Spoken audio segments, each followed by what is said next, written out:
You basically go to school free of cost in Canada because you actually get back all your money in taxes afterwards. A part of Canada that people don't really talk about is that when you study in Canada, whether you're doing bachelor's, master's, any course you study, any program you are doing, you actually get back your money through taxes. And that is just something that nobody talks about. For my Jamaican viewers, you are making $1.1 million in that 4 months as a student. And then if you're in Trinidad and you are a viewer from Trinidad, you're making $47,500 in 4 months. Today I will be breaking down how much money you can actually make as an international student in Canada. Is it really possible to cover things like your tuition, rent, and grocery? In this video, I'm going to be breaking down all of that, so definitely stay tuned. If it's been hard for you to find a job in Canada from outside of Canada, or maybe you have a low CRS score and you're like, I would like to travel to Canada, what way can I come to Canada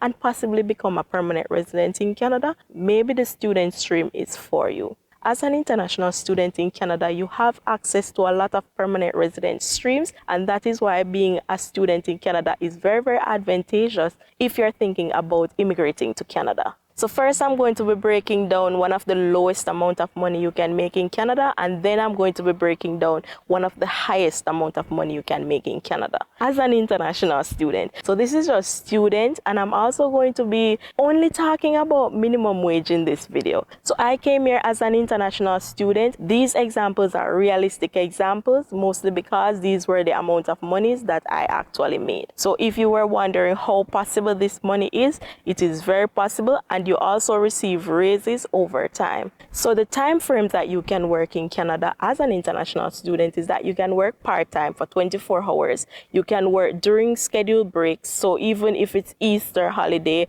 whether it's during the summer, anytime, any break, Christmas holiday, any break that is available during that time, you can work unlimited hours. So unlimited hours means you can work 40 hours, 60 hours, 72 hours, as many hours as you think you need to work to make as much money as you want to make in Canada.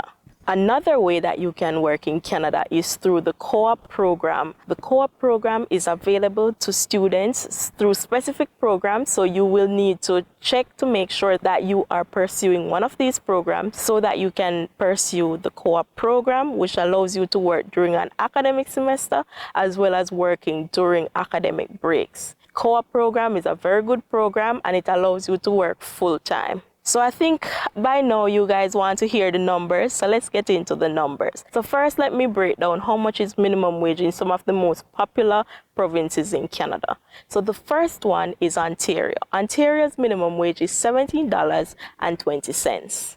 Quebec's minimum wage is $16.10. And then we have British Columbia, which their minimum wage is $17.40, and then Alberta coming in at one of the lowest minimum wage, but nevertheless it adds up to a decent amount of money. Alberta's minimum wage is $15 per hour. Now, just to give you a little bit of a conversion rate, you can multiply $15 per hour and just multiply it by your currency to kind of get an idea of how much money this actually becomes in your particular currency. So one note I want to make is that you actually can't make anything lower than this in Canada. That is because no one can pay you anything less than the minimum wage. If someone is paying you less than minimum wage, it means that that is not legitimate and you can get them in trouble if they are doing something like this. So much comfortable down here. So let's break down the calculations for Alberta.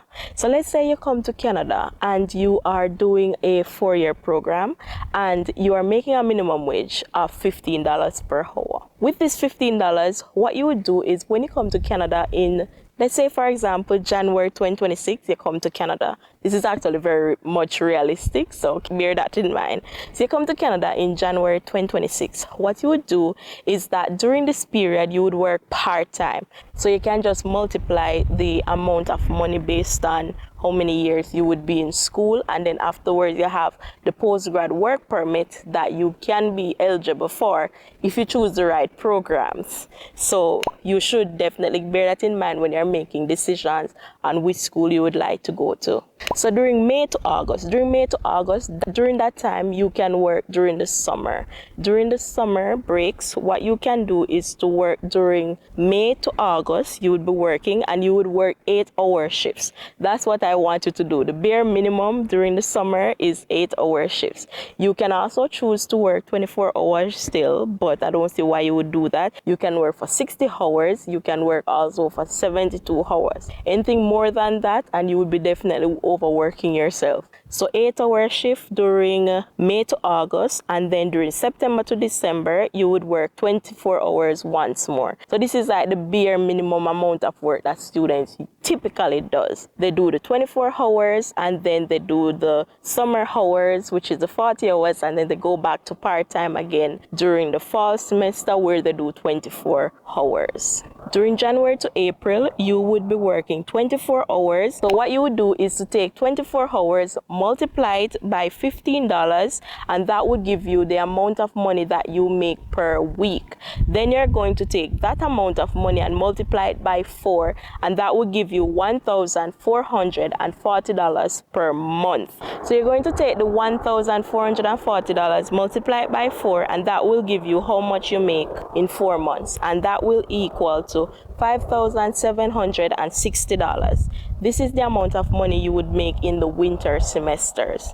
So winter semester runs from January to April. So I'm saying, let's say for example, you come to school January to April of 2026, then you would be earning $5,760 as an international student in Canada. Then what you would do afterwards is in May, you would be working towards getting a full-time job during the summer, which is very, very possible anywhere in Canada. So you take 40 hours per week and you multiply it by the minimum wage, of course, which is the $15 per hour, and then you multiply it by 4, which gives you $2,400 per month. For my Jamaican friends who watches this video, $2,400 per month is equivalent to $278,000 in 1 month.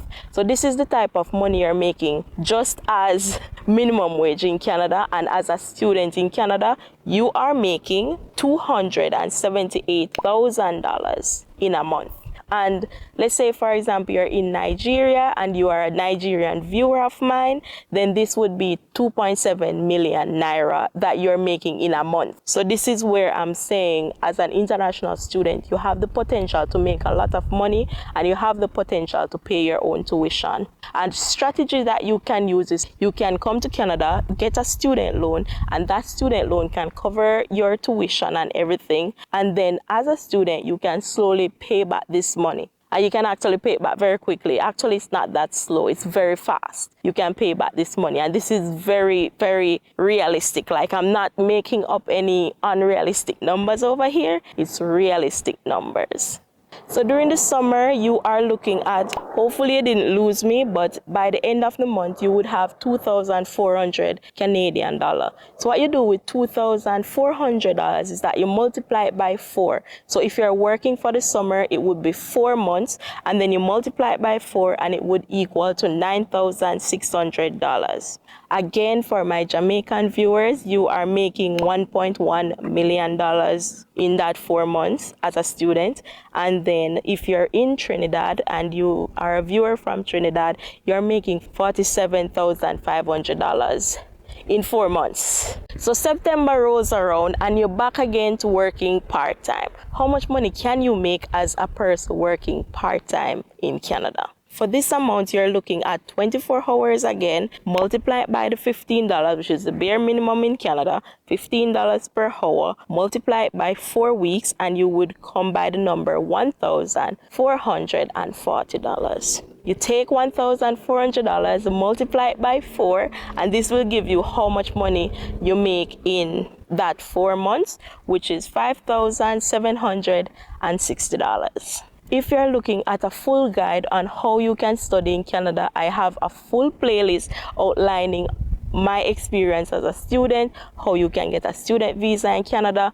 I have a playlist on also how you can finance your studies in Canada. So if you're looking for playlists like these, I'll leave them down below and I'll link it there where you can get a full playlist where I'm outlining how you can become a student in Canada, what has been my experience as a student. All of that will be linked down below. I'll also drop it right here as well. So in total, how much money can you make in a year? And this again was actually the bare minimum I was outlining. So first you have during the winter semester, it was $5,760 working part-time.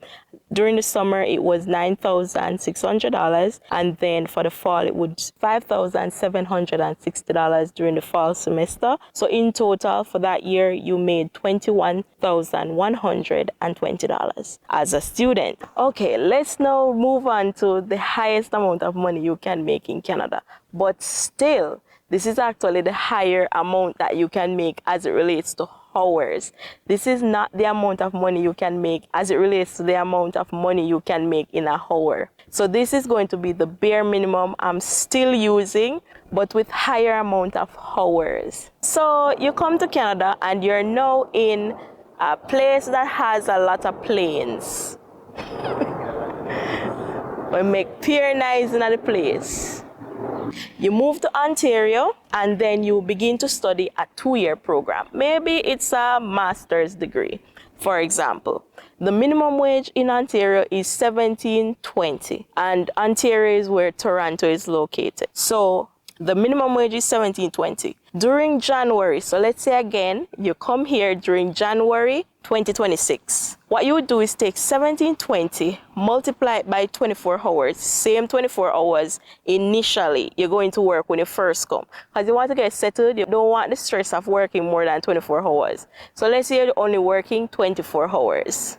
Working 24 hours, you would multiply it by 4 weeks, which would give you $1,651.20 per month. Then you take $1,651.20, multiply it by 4 months, which would give you $6,604.80. So the biggest difference here is that the minimum wage is way higher. For Ontario, the minimum wage is $17.20. And I'm just trying to show you what is possible out there. So let's say for May, this is where everything changes. During May, you get a job that allows you to work 12-hour shifts. Now it's either you work 12-hour shift in one job or you work 12-hour shift in 2 different jobs. So you work 8 hours in one job and 4 hours in the next job. It equates to you working 12 hours as well. So I'm going to say that as 12-hour shifts as well. Take that 12-hour shift, multiply it by 5. So let's say only 5 days you're working 12-hour shifts. On the weekends, you're not working.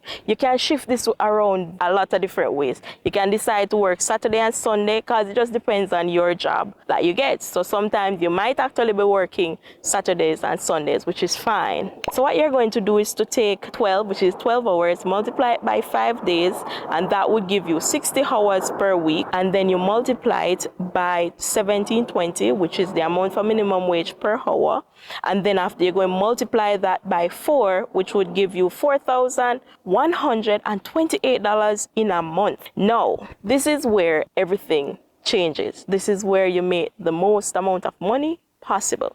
When you're working 12-hour shifts, you dramatically make a lot more money immediately. So this is why it is good to work 2 jobs during the summer and don't bother going to school during the summer if that is an option for you. So what about taxes? Now, I did a whole video where I spoke about how expensive taxes are in Canada. So because I did that video, I'm going to make sure that I break down this part now to you.